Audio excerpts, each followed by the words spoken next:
Okay, here we are back on site. Cables all in. We ran 2 cables, one around the vanity over here into the shower, and then one on the bathroom floor. 2 sensors for each. So all that's good to go.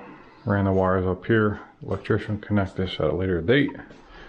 So now all we got left is to run the curdi in the shower, waterproof it, get it ready for a flood test. Here we go. One step at a time, this is going to come together.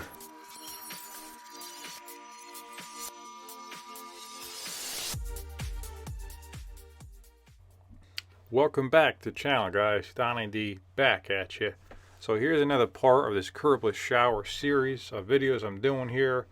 Last one was about the cable. This one's about installing the curdi.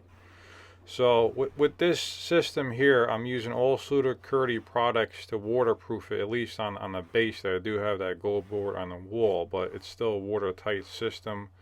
Everything done correctly. So I'm applying my curdi here. I'm using the curdi trowel, which is 1/8 by 1/8 by 1/8 square notch trowel. And I'm extending it past the shower, but about 1.5 feet or so, maybe even 2 if you're not sure exactly how far it went out, but it definitely came out more than you needed where the end of the shower is. And for a curbless shower, you're gonna want to waterproof the entire perimeter of the bathroom and the floor.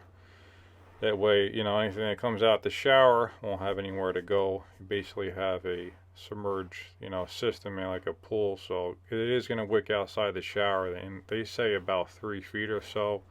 In extreme cases, it can go, 5, 6, 7 feet. So that's why you want to waterproof the whole floor and do the whole perimeter where the floor meets the walls. As I was saying, I just had a phone call come in, but anyway, it's always a good idea to waterproof outside the shower there. If you can, if you don't have a lot of things going on, you always want to do it because the water will wick outside the shower door about 1 inch to 2 inches. I've seen on steam showers it will wick out past the door about 1 inch to 2 inches. So in a regular shower, it's not going to be that much, but you're going to see a lot of damage a lot of times if you look at older showers. Right out the shower down low, past the shower or the door itself. If there's a door there, you're going to have damage to the drywall or the molding that butts up on it. So waterproofing that will ensure you'll never have that problem. If you do, it'll only be the compound that gets a little bit wet over time from the water getting wicked over, and you could just replace that, and then the wall behind it is going to be waterproof, so you won't ever have a problem. It'll last you a long time. So as with any type of installation, I always like to key the wall, key the substrate. It's not something that you really have to do. I mean, if you look up in the TC&A book, always say to key things in, and it is the right way to go. A lot of guys won't do it because it does take more time and effort.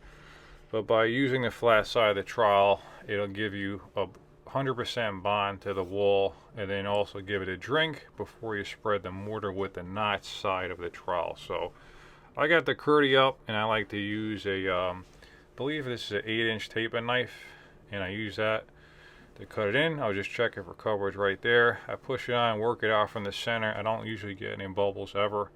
When you start from the center and just kind of let it lay down, you work it out, and it lays flat every single time. So as far as this video goes, I'm just going to go around this whole bathroom. I'm probably going to do a time lapse here of me installing all the membrane, and then at the end I'll show you that it passed the flood test. So if you do have any questions at all about this install and this part, feel free to leave a comment, and I usually respond to comments every so often, the ones that make sense anyway. But that's the install, and also the mortar that I'm using on this one, I believe, was Mapei Carabon, which is a nice premium unmodified mortar approved for the curdi products. So that's what I got for you right now. Thanks for tuning in, and stay tuned for the next video.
Okay, flood test is passed.